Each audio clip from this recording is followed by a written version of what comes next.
అందరికీ నమస్కారాలు. ఈరోజు రామచంద్రాపురం ప్రజాగళానికి కొంచెం ఆలస్యమైంది ద్రాక్షారామంలో. అయినా కూడా మీ ఉత్సాహం చూస్తూ ఉంటే నాకు ఏమాత్రం అనుమానం లేదు. రేపు జరిగే ఎన్నికలు రాష్ట్ర దిశ దశ మార్చే అత్యంత కీలకమైన ఎన్నికలు.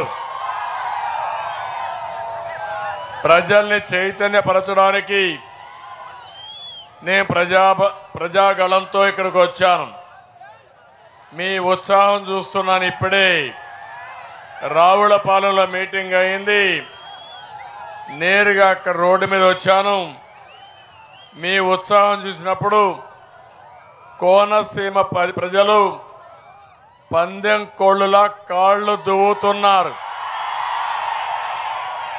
ఎగిరెగిరి పడుతున్నారు. మా తమ్ముళ్ళు అయితే పందెం కోళ్ళులా మీ పౌరుషం చూస్తూ ఉంటే అర్థమైపోయింది ఏం జరగబోతుందో. గెలుపు మనది. వైఎస్ఆర్ కాంగ్రెస్ పార్టీ ఎన్ని కుప్పిగంతులు వేసినా అవేమీ జరగవని మరొకసారి విజ్ఞప్తి చేస్తున్నా. ఒక్క ఛాన్స్ అన్నాడు, నెత్తి మీద చెయ్యేసి నిమిరాడు, బొగ్గులన్నీ సవరించాడు, ముద్దులు పెట్టాడు. ఎన్నికలు అయిపోయినాయి, మనం కూడా మోసపోయాం. అక్కడి నుంచి గుద్దులే గుద్దులు. అవునా కాదా? ఎవరినైనా మిమ్మల్ని వదిలిపెట్టాడా తమ్ముళ్ళు అని మిమ్మల్ని అడుగుతున్నా. ఎవరిని వదిలిపెట్టలేదు. అందుకే ఒకసారి అని చెప్పి నమ్మి మోసపోయిన మీలో ఒక బాధ ఉంది, ఆవేదన ఉంది, ఆక్రందన ఉంది. అదే మరిగా ఆవేశం కనపడుస్తా ఉంది మీ అందరిలో. ఎప్పుడెప్పుడు ఎన్నికలు వస్తాయా? మే 13 వస్తుందా? 2 బటన్లు నొక్కి వైఎస్ఆర్ కాంగ్రెస్ పార్టీని బంగాళాఖాతంలో పడేయడానికి సిద్ధంగా ఉన్నారు. అవునా కాదా? ఈరోజు నేను వచ్చింది మీకు ఒక భరోసా ఇవ్వడానికి, భద్రత గ్యారెంటీ ఇవ్వడానికి వచ్చాను. నేను ఒకటే చెప్తున్నా, ఈరోజు ఎన్డీఏ తరఫున ఈరోజు చూస్తా ఉంటే 3 జెండాలు ఎక్కడికి పోయినా రెపరెపలాడుతున్నాయి. 3 జెండాలు వేరైనా అజెండా మాత్రం ఒకటే. ప్రజలు గెలవాలి, రాష్ట్రం నిలబడాలి.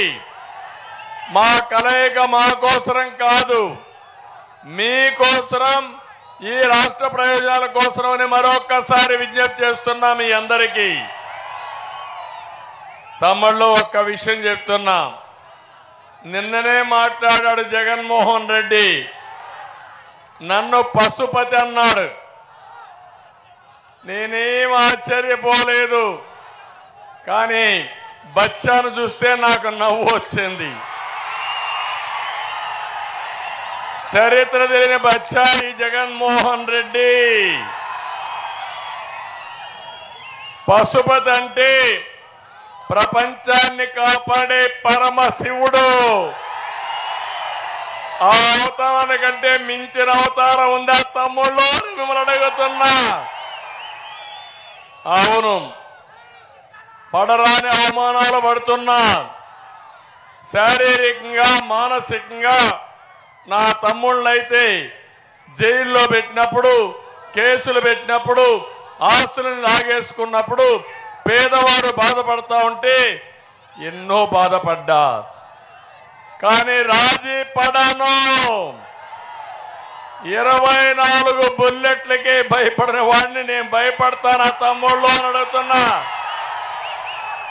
24 క్లేమోర్ మైన్స్ నా మీద 2003లో బ్లాస్ట్ చేశారు, తెలుసు కదా మీకు అందరికీ.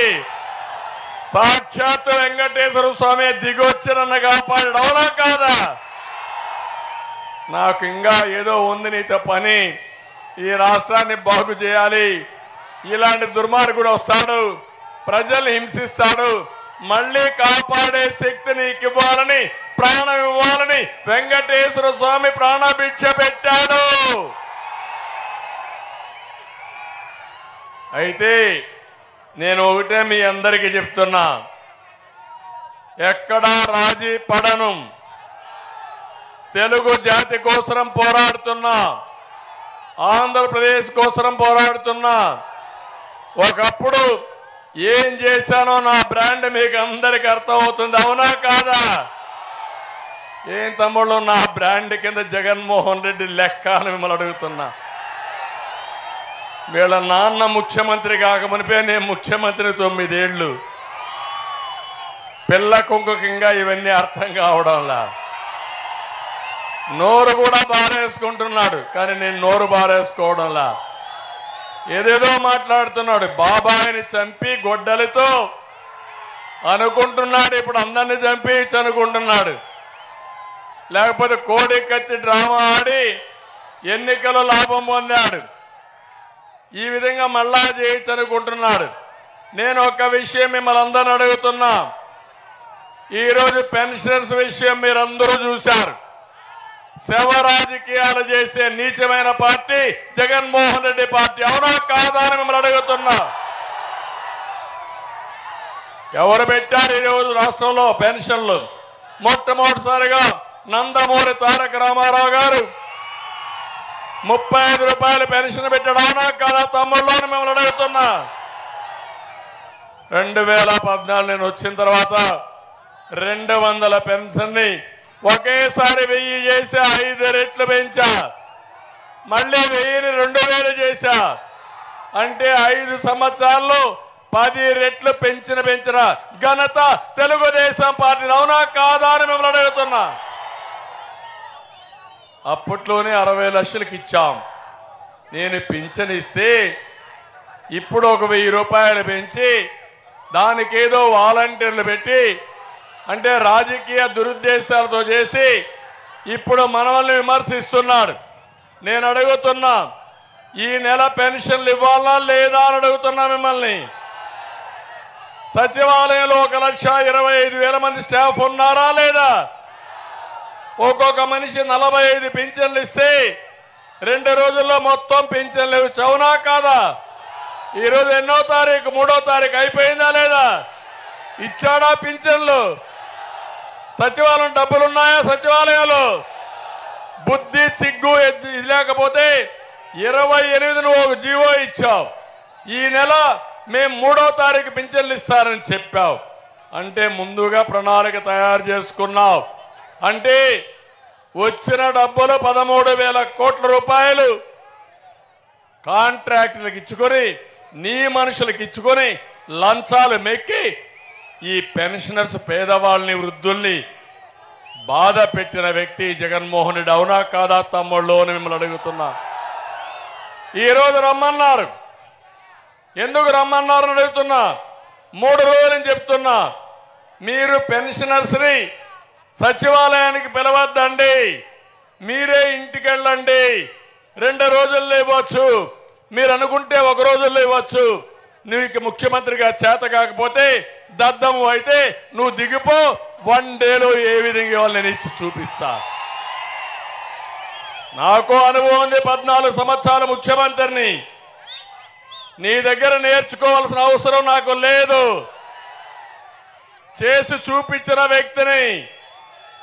వేషాలు వేస్తే తోక కట్ చేయడం కూడా తెలిసిన వ్యక్తిని.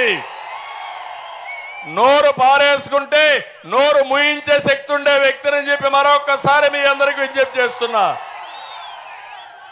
ఈరోజు ఉదయం రమ్మంటారు సచివాలయానికి, డబ్బులు ఇవ్వరు, ఎండ్లో నిలబెడతారు, కనీసం వాళ్ళకి మంచినీళ్ళు ఇవ్వరు, ఒక షామినా ఇవ్వరు, లేకపోతే ఒక బట్టర్ మిల్క్ ఇవ్వరు. 1 2 చనిపోతే శవ రాజకీయాలు చేస్తావా? ఇవి ప్రభుత్వ హత్యలే. మీరే హత్యలు చేశారు పేదవాడిని, వృద్ధుల్ని. ఆ పాపం ఊరికే పోదు. జగన్మోహన్ రెడ్డి బాబాయిని చంపి ఇప్పుడు హత్య వేరే వాళ్ళ కూతురు పైన పెట్టే పరిస్థితికి వచ్చావు. ఏం తమ్ముళ్ళని అడుగుతున్నా, ఊకెళ్ళి బాబాయ్, ఊకెళ్ళి బాబాయ్, ఊకెళ్ళి బాబాయ్. ఎవరు చంపారు తెలుసు కదా మీకు? తెలుసంటే చేలు పైకెత్తండి, తెలుసనే వాళ్ళు చేలు పైకెత్తండి. జగన్మోహన్ రెడ్డి, నువ్వు అనుకుంటున్నావు నేను చంపి ఏం చెప్తే అది ప్రజలు నమ్మతారని. అంటే అందరి చెవుల్లో పూలు పెట్టాలనుకుంటున్నావు, కానీ అందరూ కలిసి నీ చెవులో పూలు పెట్టి శాశ్వతంగా రాజకీయ సమాధి చేసే రోజు దగ్గరలోనే ఉంది. చేస్తారా లేదా? భూస్థాపితం చేస్తారా లేదా పార్టీని? తమాషా అనుకోవద్దు. వృద్ధులు చంపేస్తావా నువ్వు? వాళ్ళ ఘోష నీకు పట్టదా? 3 రోజుల నుంచి అరుస్తున్నా నేను. సిఎస్కు ఫోన్ చేశా, ఎలక్షన్ కమిషన్కు ఫోన్ చేశా. ఒకటే చెప్పాను, ఎందుకు వాళ్ళు రమ్మంటున్నారు మీరు? మొదటి తారీఖు ఎందుకు ఇవ్వరు? ఇవ్వండి అని చెప్పి డిమాండ్ చేశా. అధికారులు కూడా డ్రామాలు ఆడుతూ ఇలాంటి తప్పుడు పనులు చేసి శవ రాజకీయాలు చేస్తున్నారు. 2014లో తండ్రి చనిపోయాడు, తండ్రి లేని బిడ్డని తిరిగాడు. 2019లో తండ్రి పోయాడు, బాబాయిని చంపేశారని ఆ రోజు తిరిగాడు. ఈయనే చంపేసి మన మీద పెట్టే పరిస్థితి వచ్చాడు. ఇప్పుడు వృద్ధులు చంపేసి శవ రాజకీయాలు చేస్తావా? ఆ వృద్ధుల చంపిన పాపం నిన్ను వెంటాడుతుంది, నీ పార్టీని వెంటాడుతుంది. నీ పార్టీ భూస్థాపితం అవుతుందని మరొకసారి హెచ్చరిస్తున్నా. ఏం తమ్ముళ్ళు మీరేమంటారు? మీరేమంటారు? గట్టిగా చప్పట్లు కొట్టి నిరసన తెలియజేయండి. ఒక పనికి మాలిన మంత్రి అంటాడు, మా ఇంటికి ఆ డెడ్ బాడీ తీసుకొస్తాడంట.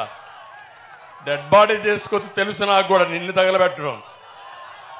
ఈసారి వాళ్ళు కాదు, పేదవాళ్ళ జీవితాలతో ఆడుకుంటే మిమ్మల్ని భూస్థాపితం చేస్తాం. పిచ్చి పిచ్చి అనుకోవద్దండి. ప్రజల్ని ఇష్టానుసారంగా టేక్ ఇట్ ఫర్ గ్రాంటెడ్ అనుకుంటే మిమ్మల్ని వదిలిపెట్టమని చెప్పి నేను అడుగుతున్నా. తమలో నేను అడుగుతున్నా మిమ్మల్ని, కోనసీమలో ఎప్పుడైనా అల్లజరులు ఉన్నాయా? అల్లర్లు ఉన్నాయా? దాడులు ఉన్నాయా? విద్వేషాలు ఉన్నాయా? దోపిడీలు ఉన్నాయా? ఇప్పుడు వచ్చాయా లేదా? పులివెందల కంటే అధ్వానంగా ఉందా లేదా? ఉందా లేదా? ఎవడ కారణం దీనికి? ఒక సైకో, ఊరికొక సైకోను తయారు చేస్తారా మీరు?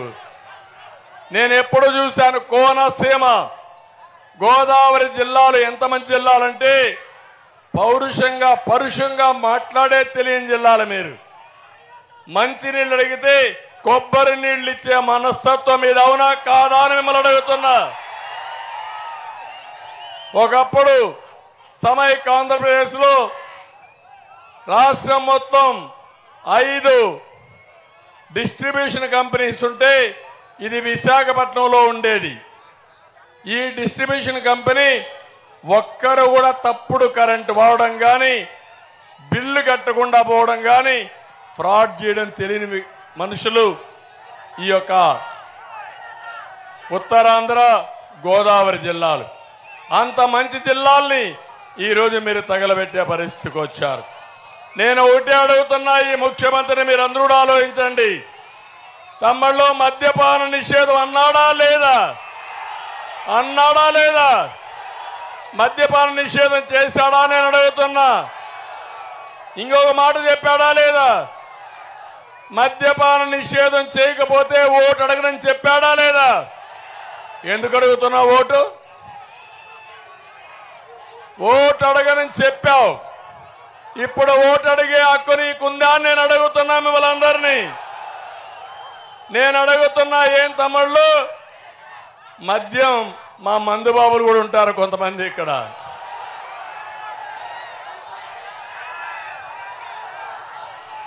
తెలంగాణలో ఉండే మంది ఇక్కడ ఉందా?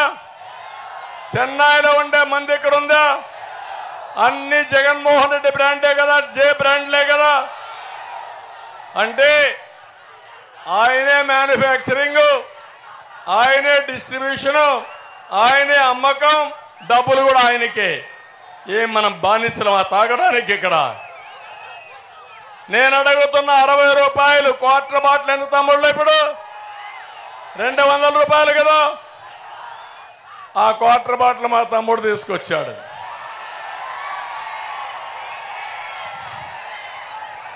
₹60 క్వార్టర్ బాటిల్ 200 అమ్ముతున్నారు అంటే 140 రూపాయలు ఎక్కువ అమ్ముతున్నారు. అవునా కాదా?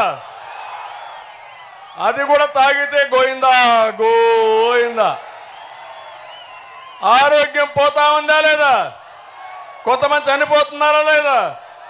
అంటే మీ ప్రాణాలతో చెలగాడమాటే ఈ జలగ మనకు అవసరమా అని మిమ్మల్ని అడుగుతున్నా. 140 రూపాయలు ఎవరికి పోతున్నాయి? జగన్మోహన్ రెడ్డికి. అవునా కాదా? మందు షాపుల్లో ఆన్లైన్ పేమెంట్స్ ఉన్నాయా తమ్ముళ్ళు? పేటీఎం ఉందా లేదా? మీ ఊర్లో కిరాణా కొట్లో పేటీఎం ఉందా లేదా? టీ స్టాల్లో ఉందా లేదా? సిగ్గుందా ఈ ముఖ్యమంత్రికి? అంటే అడిగేవాళ్ళు లేడని నీ ఇష్ట ప్రకారం మాట్లాడితే మేము ఇంట్లో కూర్చోవాలనా? నీ బ్రతుకే ఒక ఫేక్ బ్రతుకు నీది.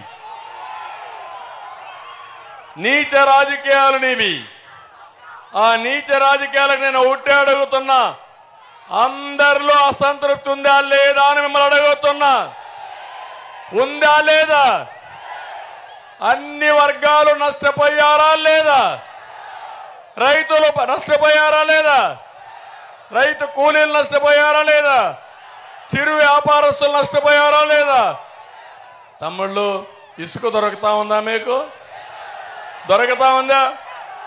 నేను పోయినసారి ఇక్కడికి వచ్చాను, డంపులు చూశారు, ఒక కొండ కొండలుగా తయారు చేశారు. అక్కడ నిలబడుకొని ఛాలెంజ్ చేశాను, ఎవడు రమ్మని. ఎవడు రాలా, పారిపోయారు. సిగ్గు కూడా లేదు. తర్వాత కూడా అమ్ముతూనే ఉన్నారు. తూర్పుగోదావరి జిల్లాలో ఇసుక దొరుకుతుంది, కానీ వీళ్ళు వచ్చినాక మీకు ఇసుక దొరికిందా? నేనున్నప్పుడు 1000 రూపాయలు ఒక ట్రాక్టర్. ఇప్పుడు ఎంత ఒక లారీ? ఒక ట్రాక్టర్ ఎంత ఇప్పుడు? 5000. అవునా కాదా? ఎవడికి పోతుంది డబ్బులు? అంటే లిక్కర్ మాఫియాకు డాన్ ఈ జగన్మోహన్ రెడ్డి, శాండ్ మాఫియాకు డాన్ ఈ జగన్మోహన్ రెడ్డి. తినింది కక్కిస్తాం, వదిలిపెట్టమని హెచ్చరిస్తున్నా. ఇంకో పక్క నేను అడుగుతున్నా మిమ్మల్ని, కరెంటు ఛార్జీలు పెరిగాయా లేదా తమ్ముళ్ళు? ఎన్నిసార్లు పెరిగాయి? 9 సార్లు పెరిగాయా లేదా? 200 రూపాయల బిల్లు ఎంత వస్తా ఉంది ఇప్పుడు? 1000 రూపాయలు వస్తా ఉందా లేదా? అంటే 5 రెట్లు పెంచేశాడా లేదా అని మిమ్మల్ని అడుగుతున్నా. నేనున్నప్పుడు కరెంట్ ఛార్జీలు పెరిగాయా మీకు? పెంచానా నేను? నాణ్యమైన కరెంట్ వచ్చిందా లేదా? ఎందుకు రాలేదు? ఎందుకు కరెంట్ ఇవ్వలేకపోయావు? ఏం చెప్పావు ఎన్నికల ముందు? కరెంటు ఛార్జీలు పెంచని చెప్పావా లేదా? చెప్పిన తర్వాత ఎందుకు పెంచావు? పెంచితే నీకు ఓటేసి అడిగే హక్కు ఉందా అని మిమ్మల్ని అందరిని అడుగుతున్నా. ఇంకొక పక్క తమ్ముళ్ళు, రిజిస్ట్రేషన్ ఛార్జీలు పెరిగాయి, చెత్త మీద పన్ను పడింది, వృత్తి పన్ను పడింది, నిత్యావసర వస్తువుల ధరలన్నీ పెరిగిపోయినాయి. పెరిగాయా లేదా? ఆర్టీసీ రేటు పెరిగాయి. అన్నీ పెరిగిపోయి నేను 10 రూపాయలు ఇస్తున్నా, 10 రూపాయలు ఇస్తున్నా 100 సార్లు చెప్తాడు. నువ్వు ఇచ్చేది 10, దోచేది ఎంత తమ్ముళ్ళు? దోచేది ఎంత? 100 రూపాయలు దోచేస్తున్నావు నువ్వు. దొంగ నాటకాలొద్దు. నీకు పరిపాలన చేత కాదు. చేత కాకుండా మా పేదవాడిని నిరుపేద చేస్తున్నావు. ఒక్క మాట చెప్తున్నాను తమ్ముళ్ళు, మీరందరూ గుర్తుపెట్టుకోవాలి, మా ఆడబిడ్డలందరూ. ఈరోజు మీరు ఒకసారి చూస్తే తెలంగాణ ఆంధ్రప్రదేశ్ ఇడిపోయినప్పుడు తెలంగాణకు మనకు హైదరాబాద్ సిటీ ఉంది. ఆ సిటీ కూడా ఎవరు డెవలప్ చేశారో మీకే తెలుసు. సైబరాబాద్తో మొదలుపెట్టి ఔటర్ రింగ్ రోడ్డు కానీ, ఇంకో పక్క విమానాశ్రయం కానీ నాలెడ్జ్ ఎకానమీకి అన్ని మనం చేసిన పనులే. ఎవరినైనా సరే అక్కడ చిన్న ఆటో డ్రైవర్ని అడిగినా ఇప్పుడే కాదు చరిత్రలో ఎప్పుడైనా చెప్తారు. అది అయిన తర్వాత మీరు చూస్తే మనకు వాళ్ళకి తలసరి ఆదాయ వ్యత్యాసం 30% ఉంది. అంటే అక్కడ కంటే మనం 30% తెలంగాణ కంటే తక్కువ ఉంది. నేను ఒక ప్రతిష్టగా తీసుకున్నా, ఒక రోషంగా తీసుకున్నా. నేను డెవలప్ చేసిన హైదరాబాదు తెలంగాణకి వెళ్ళింది. ఆంధ్రప్రదేశ్ ప్రజలు నష్టపోయారు. నేను కష్టపడాలని అమరావతి, పోలవరం పరిశ్రమలకు ప్రాధాన్యత ఇచ్చాను.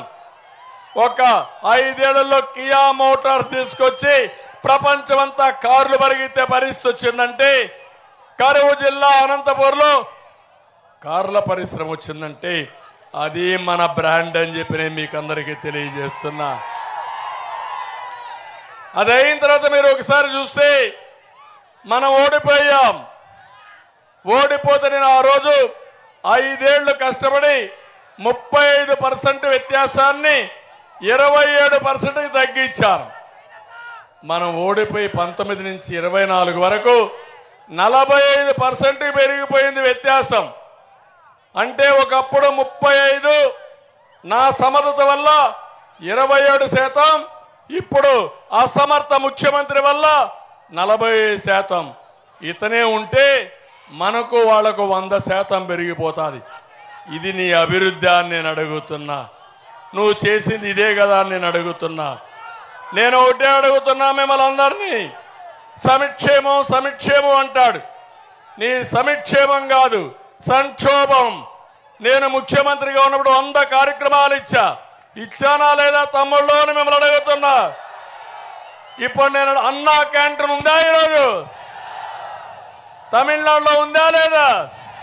కర్ణాటకలో ఉందా లేదా? ఆంధ్రప్రదేశ్ ఎందుకు లేదని అడుగుతున్నా. రెండోది, ఇంకో పక్క మీరు చూస్తే చంద్రన్న బీమా ఉందా? ఇప్పుడు పెళ్లి కానుకలు ఉన్నాయా? దుల్హాన్ ఉందా? రంజాన్ తోఫా ఉందా? రైతులకు డ్రిప్ ఇరిగేషన్ ఉందా? విదేశ విద్య ఉందా? స్టడీ సర్కిల్ ఉందా? బెస్ట్ అవైలబుల్ స్కూల్స్ ఉన్నాయని అడుగుతున్నా. చేనేతలకు మత్స్యకారులకి సబ్సిడీలు ఇచ్చే పరిస్థితిలో ఉన్నారా? డప్పుకారులకి ఆ రోజు నేను ఉండగా పెన్షన్లు ఇచ్చా, అవన్నీ వస్తున్నాయా? ఎస్సీలకు సబ్ ప్లాన్ వస్తా ఉందని అడుగుతున్నా. బీసీలకు సబ్ ప్లాన్ ఉందని అడుగుతున్నా. ఆదరణ వస్తా ఉందని అడుగుతున్నా. మైనారిటీ కార్యక్రమాలు వచ్చాయని అడుగుతున్నా. ఏం చేసావు నీ సంక్షేమం? నేను 19.2% బడ్జెట్లో పెట్టా. నువ్వు పెట్టింది 15%. 4% నాకంటే తక్కువ పెట్టి డబ్బా కొట్టుకుంటున్నావు. 24 గంటలు అది చేశా ఇది చేశా అంటావు. నీ డబ్బా మాను, వాస్తవాలు చెప్పు. నేను 100 కార్యక్రమాలు ఇచ్చా. నువ్వు ఇచ్చింది నవరత్నాలు కాదు, నవ మోసాలవి. మద్యపాన నిషేధం అని మద్యపాన నిషేధానికి తూట్లు పొడిచిన వ్యక్తివి నువ్వు. అందుకే తమ్ముళ్ళు మీరందరూ ఒకటేసారి ఆలోచించుకోవాలి. ఎస్సీలకు ఎంత అన్యాయం చేశాడంటే ఒక్క సంక్షేమ కార్యక్రమం ఇచ్చాడా ఎస్సీలకి? ఇక్కడ ఒక ఎమ్మెల్యే ఉండేవాడు, ఇప్పుడు పక్క ఊరికి పోయాడు. శిరోమండనం చేశాడు ఎప్పుడో ఆయన. శిరోమండనం చేసిన ఆయన ఎస్సీలకు న్యాయం చేశాడు. ఈ పార్టీ ఎస్సీల ఓట్లు అడుగుతుంది. ఇంకొక ఎమ్మెల్సీ కాకినాడలో సుబ్రహ్మణ్యం అనే డ్రైవర్ని చంపి డోర్ డెలివరీ చేస్తాడు. ఎంత కండ కావడం ఉండాలి వీళ్ళకు, ఎంత కొవ్వెక్కిపోయి ఉండాలి. అవునా కాదా? జగన్మోహన్ రెడ్డి పక్కన పెట్టుకొని ఊరేగుతావు నువ్వు. అంటే ఒక దళితుణ్ణి చంపేసి డోర్ డెలివరీ చేస్తే నువ్వు నీ కార్యకర్తలు అతన్ని ఊరేగింపుగా తీసుకొస్తారా? మీరు దళితుల్ని ఉద్ధరిస్తారా మీరు? అందుకే అడుగుతున్నా నేను ఎస్సీల్ని. ఎస్సీలకు న్యాయం చేసిన పార్టీ తెలుగుదేశం పార్టీ. ఇక్కడే బాలయోగిని లోకసభ స్పీకర్ చేసిన పార్టీ తెలుగుదేశం పార్టీ. అది నా బ్రాండ్, అది నా రేంజ్. జగన్మోహన్ రెడ్డి నీ బ్రాండ్ ఏంటి? ఒక్క ఎస్సీకి ఇచ్చావా భూమ్ భూమి నీ బ్రాండ్. నా బ్రాండ్ కియా మోటార్స్, నా బ్రాండ్. అవునా కాదా? అంటే నోరుందని నోరు బారేసుకుంటున్నాడు. నేను చెప్తున్నా, నీ నోటికి సీసం వేసేది కూడా నాకు తెలుసు బాగా. తమాషా అనుకోవద్దు. రాజకీయాలంటే నోరు బారేసుకోవడమో, క్షుద్ర రాజకీయాలు చేయడమో, శవ రాజకీయాలు చేయడమో రాజకీయం అయితే, అలాంటి వాళ్ళని ఎవడైతే శవ రాజకీయాలు చేస్తారో అలాంటి వాళ్ళని ఏం చేయాలో చేసి చూపించే బాధ్యత నాదని మరొకసారి మీ అందరికీ హామీ ఇస్తున్నా. నేను అందుకే సవాలు విసురుతున్నా. నీకేదైనా కానీ ప్రజలను ఓటు అడగాలంటే ఎవడు వివేకానంద రెడ్డి చంపాడో చెప్పి తర్వాత రా నువ్వు ఇక్కడికి. అవునా కదా? నాకు సమాధానంగా నీ చెల్లికి సమాధానం చెప్పు.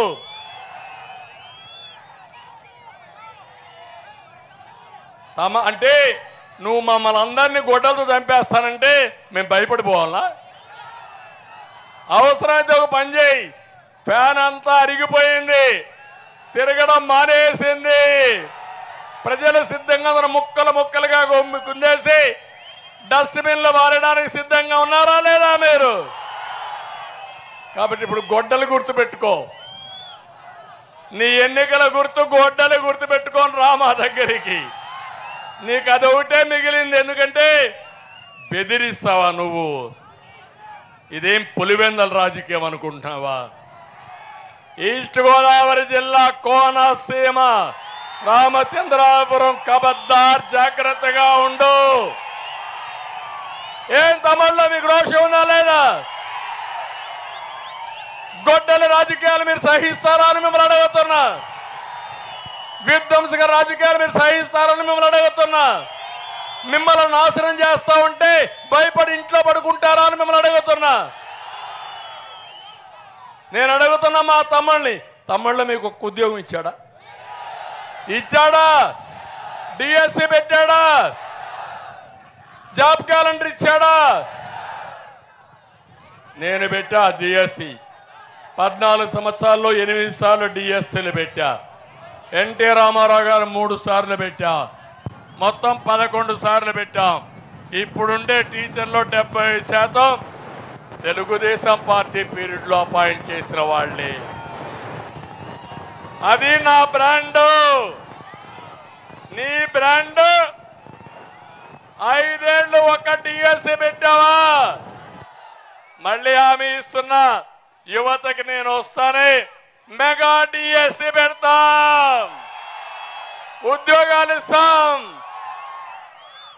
మళ్ళీ తమ్ముళ్ళు జాబు రావాలంటే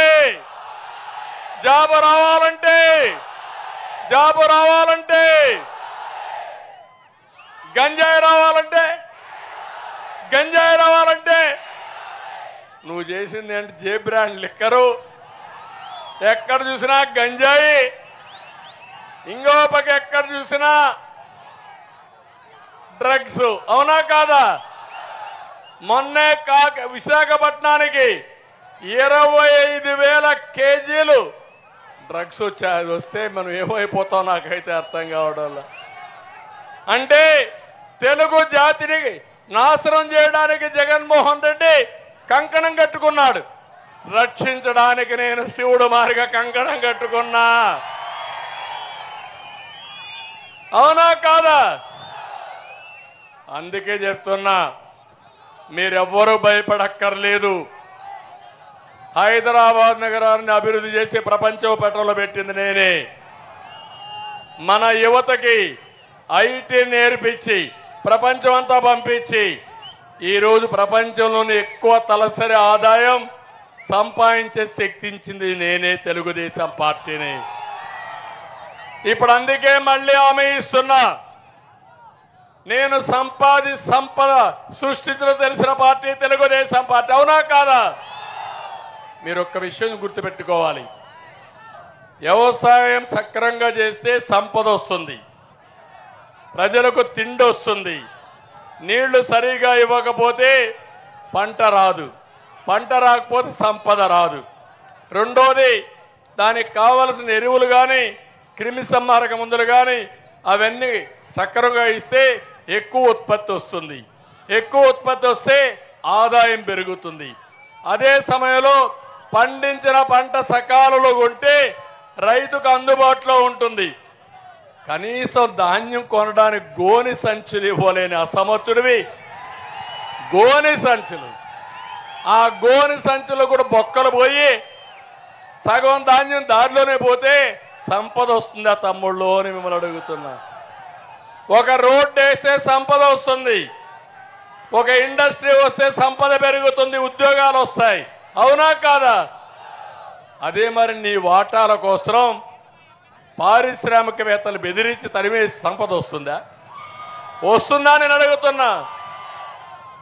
ఈ తమ్ముళ్లకు ఉద్యోగాలు వస్తే కొనుగోలు శక్తి పెరిగి బజార్లో ఎదుగాను కొనుక్కుంటే తద్వారా ఆదాయం పెరుగుతుంది జీఎస్టీ వల్ల. ఇది ఎకానమీలో. అతను అంటున్నాడు నేను పంచా అని అంటున్నాడు. ఏం పంచావు? అప్పు తెచ్చి పంచావు.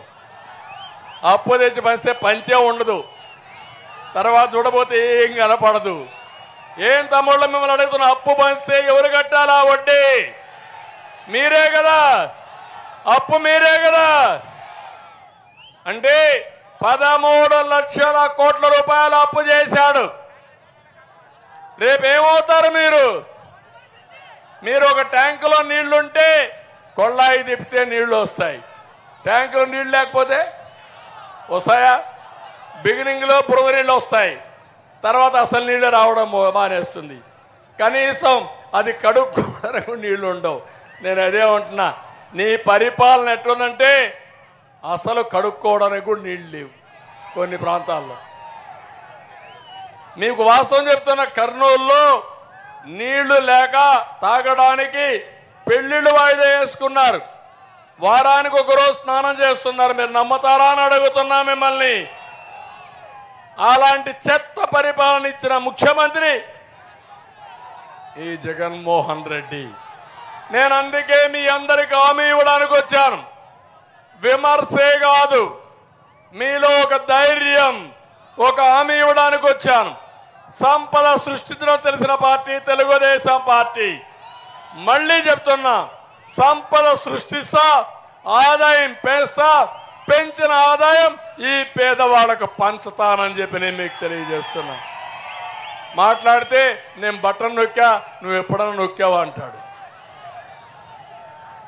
నువ్వు బటన్ నొక్కావు, ఆ బటన్ నొక్కడానికి కూడా రిపోర్ట్ ఇచ్చింది నేనే. డిజిటల్ కరెన్సీకి రిపోర్ట్ ఇచ్చింది నేనే. మీకు ఐడియా ఉందా లేదో ఒకసారి గుర్తు చేసుకోండి. నరేంద్ర మోడీ గారు 1000 రూపాయలు 500 రూపాయలు రద్దు చేసినప్పుడు డిజిటల్ కరెన్సీని ప్రమోట్ చేయాలని ఎవరైతే చేయగలుగుతారంటే నాకు ఫోన్ చేసి, బాబు గారు మీకు టెక్నాలజీ అనుభవం ఉంది, ఎట్లా డిజిటల్ కరెన్సీ ఉండాలో ఒక రిపోర్ట్ ఇస్తారంటే నేనే ఆ రిపోర్ట్ ఇచ్చా. అక్కడి నుంచే బటన్ నొక్కే పరిస్థితికి వచ్చాం. నువ్వు నొక్కడమేంటి? నరేంద్ర మోడీ గారు దేశంలో ఉండే రైతులందరికీ ఒక బటన్ నొక్కుతున్నాడు. అందరికి 6000 రూపాయలు వస్తా ఉందా లేదా మీకు? 6000 కూడా ఈ లెక్కలు వేసుకుంటున్నాడు. 12,500 ఇస్తానని కేంద్రం 6000 ఇస్తే ఈయన 7,500 ఇచ్చి రెండు లెక్క చెప్పే పెద్ద మనిషి జగన్మోహన్ రెడ్డి. అవునా కాదా తమ్ముళ్ళు అని అడుగుతున్నా. నేనేం చేశాను అడుగుతున్నాడు. ఒకేసారి 50,000 రూపాయలు రైతులకు రుణమాఫీ చేసిన పార్టీ తెలుగుదేశం పార్టీ. తెలంగాణలో ఇబ్బంది ఉన్నా, వాళ్లకు ఎక్కువ ఆదాయం ఉన్నా వాళ్ళు 1,00,000 రూపాయలు రద్దు చేస్తే నేను 1,50,000 రూపాయలు రద్దు చేసిన party Telugu Desam party. Drip irrigation గారు అన్ని ఇచ్చిన పార్టీ తెలుగుదేశం పార్టీ. ఇప్పుడు అందుకే మీ అందరికీ హామీ ఇస్తున్నా, సూపర్ 6 లో మీరు చూస్తే మొదటిది ఆడబిడ్డ నిధి. మీ ఇంట్లో మగవాళ్ళకి రాకపోవచ్చు కానీ మీ ఆడవాళ్ళకి అందరికీ వస్తుంది. నెలకు 1500, ఇద్దరు ఇంట్లో ఉంటే 3000, ముగ్గురుంటే 4500, నలుగురుంటే 6000 మీ ఇంటికి మీ వాళ్ళ అకౌంట్కి వేసే బాధ్యత నాది. నువ్వు అంటున్నావు అది ఎట్టిస్తావు అంటావు, నీకు చెప్పేవాళ్ళ నేను. అంటే నా సూపర్ 6 అసాధ్యం అంటావు. అది అసాధ్యాన్ని సుసాధ్యం చేయడమే తెలుగుదేశం పార్టీ గొప్పతనం.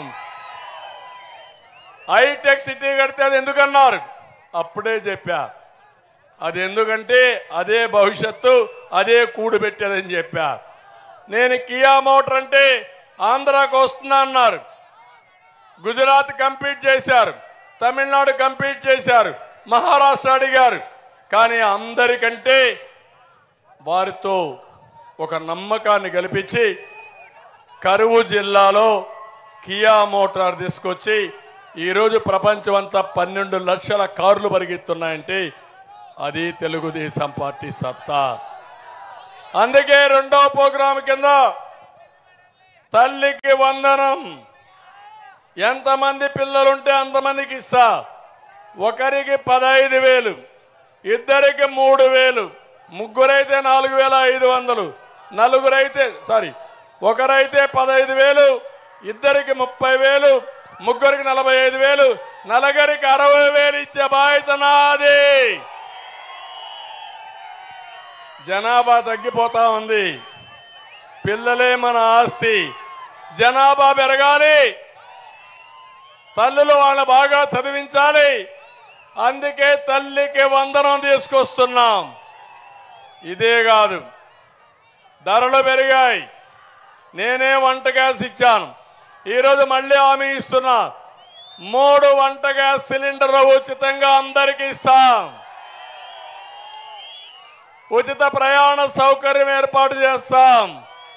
ఆర్టీసీ బస్సుల్లో ఎక్కడికి పోవాలన్నా ఉచిత ప్రయాణ సౌకర్యం ఏర్పాటు చేస్తాను. అదే మరిగా ఆటో డ్రైవర్లకు హామీ ఇస్తున్నా. మీకు ట్రాఫిక్ ఉండదని భయపడుతున్నారు, బాధపడుతున్నారు, మీకోసం కూడా ఒక ప్యాకేజ్ తీసుకొస్తా.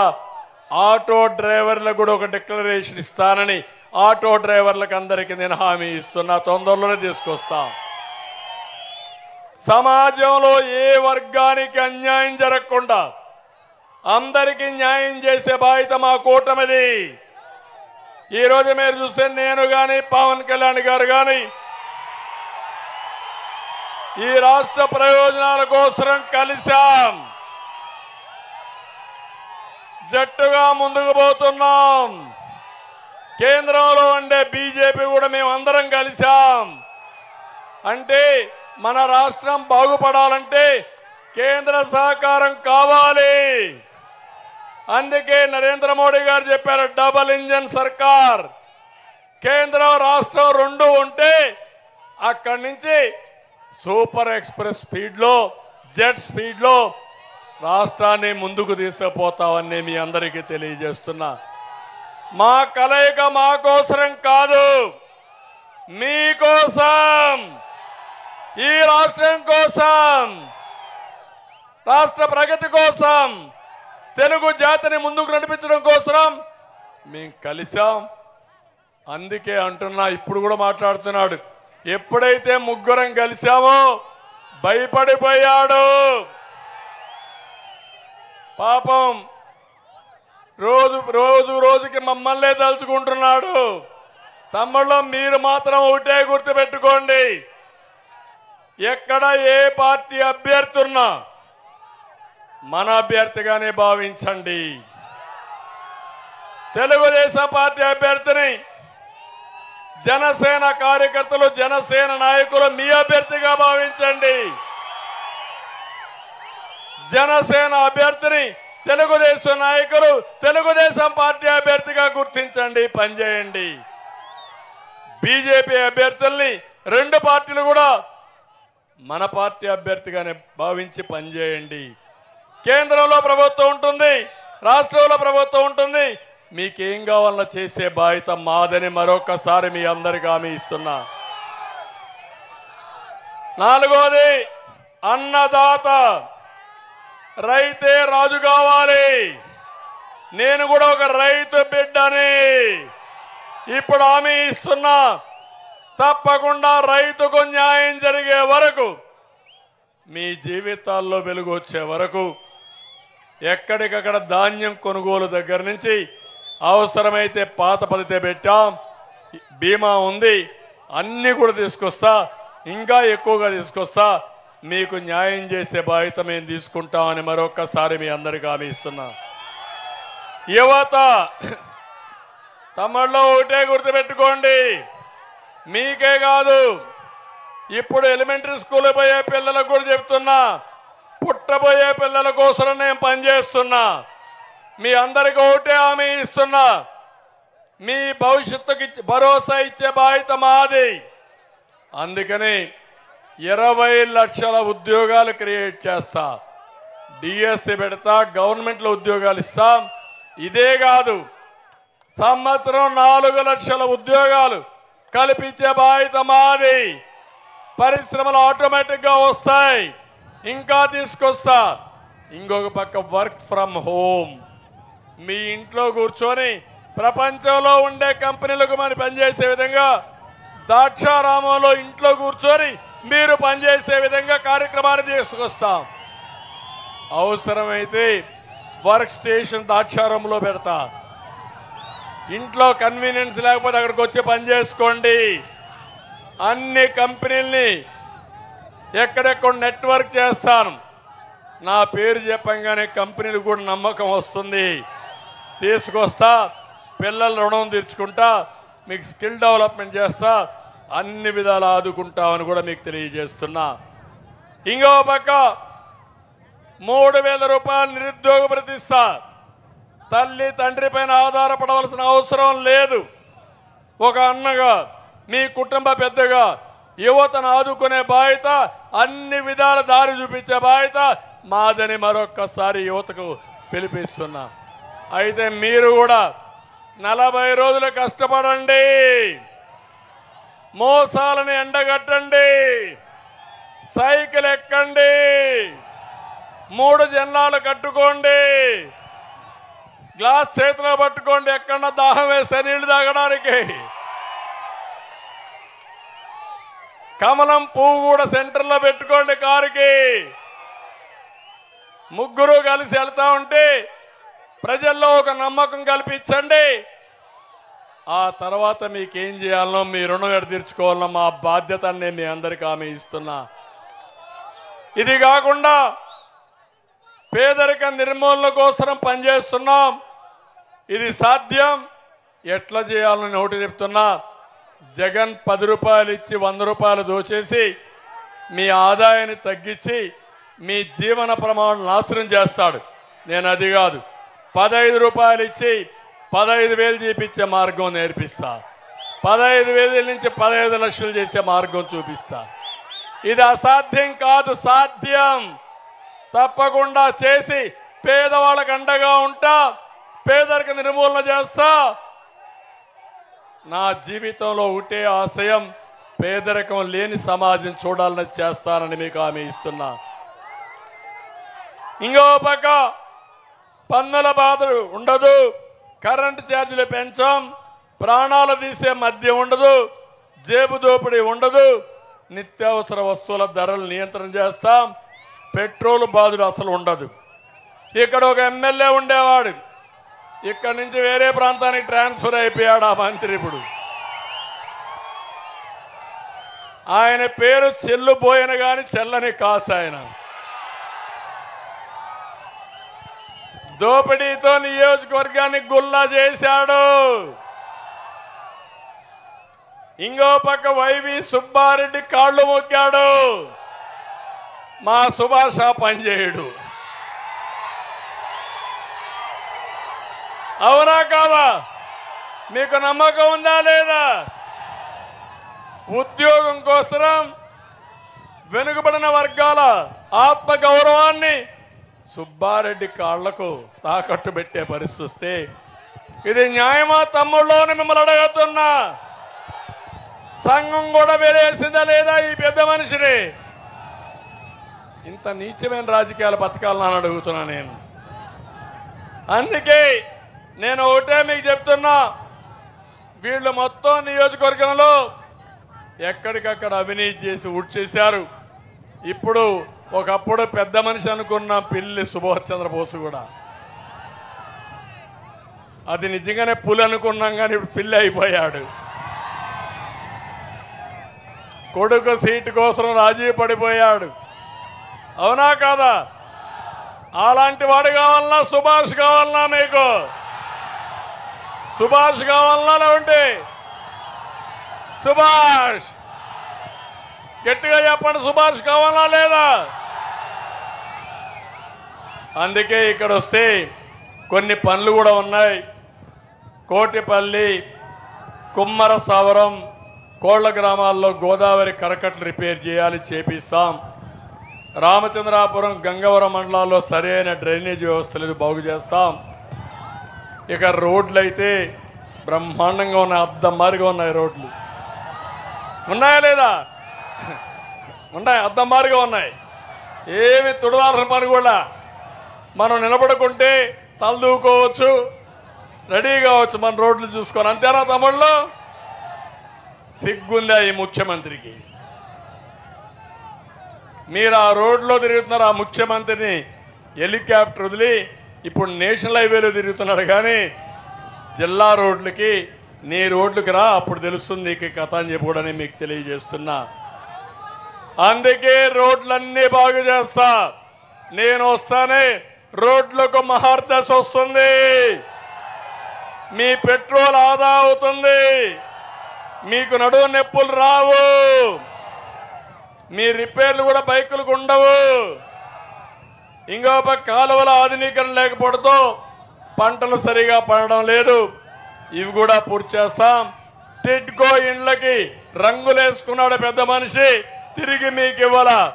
తప్పకుండా ఈ టిడ్కో ఇళ్లు పూర్తి చేసే బాధ్యత, మీకు అప్పచెప్పే బాధ్యత మాదని మరొకసారి మీ అందరికీ హామీ ఇస్తున్నా. అందుకే ఇంకో పక్క ఇక్కడ ఒక విషయం మీ అందరికీ విజ్ఞప్తి చేస్తున్న, కోటిపల్లి నర్సాపూర్ రైల్వే లైన్, ఇది బాలయోగి కళ సహకారం. అది ఆయనే ఆ రోజు గవర్నమెంట్ ఆఫ్ ఇండియాలో ఒప్పి తీసుకొస్తే దానికి కట్టవలసిన డబ్బులు కట్టలేక రాష్ట్ర ప్రభుత్వం, కేంద్రం డబ్బులు ఖర్చు పెట్టడం లేదు. నేను హామీ ఇస్తున్నా, తప్పకుండా ఈ ప్రాజెక్ట్ని పూర్తి చేసే బాధ్యత మేము తీసుకుంటాం. కావాలని మత్స్యకారులకు తప్పుడు సమాచారం చెప్తున్నారు. ఓఎన్జీసీలో ఒక ప్రాజెక్ట్ పైప్ లైన్ అవుతా ఉంది, అది అయినంత వరకు నెలకు 11,500 ఇవ్వాలి, అది ఇస్తారు, తెలుగుదేశం వస్తే నిలిచిపోతుందని తప్పుడు ప్రచారం చేస్తున్నారు. ఎవరు నమ్మద్దండి, ఇది ఒక ఫేక్ పార్టీ, వీళ్ళు చెప్పేటిన్ని అసత్యాలు. తప్పకుండా మీకు వచ్చే డబ్బులు నేను ఇంకా అవసరమైతే 10 రూపాయలు ఎక్కువ ఇప్పించడానికి మీకు అండగా ఉంటా, చేయిస్తారని మరొక్కసారి మీ అందరికీ హామీ ఇస్తున్నా. అందుకే ఫైనల్గా మిమ్మల్ని కోరుతున్న, మన రాష్ట్రానికి పరిశ్రమలు తెస్తాం, మీకు ఉద్యోగాలు ఇస్తాం, మీ పంటలకు గిట్టుబాటు ధర అందిస్తా, మీ పొలాలకు 3 పంటలకు నీళ్లు ఇచ్చే విధంగా ప్రాజెక్టులు పూర్తి చేస్తాం. 13వ తారీఖు మీరు ఇచ్చే తీర్పు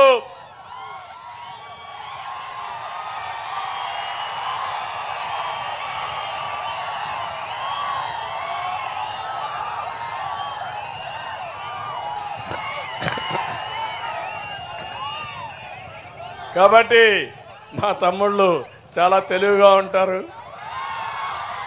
గుడ్. కాబట్టి నేను ఒకటే మిమ్మల్ని కోరుతున్న, సమయం కూడా లేదు. ఈరోజు నేను 7 గంటలకు కావాల్సిన మీటింగ్ ఇంతవరకు అయింది, కానీ మిమ్మల్ని చూసిన తర్వాత ఒక నమ్మకం వచ్చింది. ఒక సమర్థుడిని, సుభాష్ని ఇక్కడ ఎమ్మెల్యేగా పెట్టుకున్నాం. బాలయోగి ఎప్పుడూ మరిచిపోలేని వ్యక్తి. ఆయన కుమారుడు ఈరోజు అమలాపురం ఎంపీగా పెట్టాం. ఇద్దరు యువకులు, ఉత్సాహవంతులు.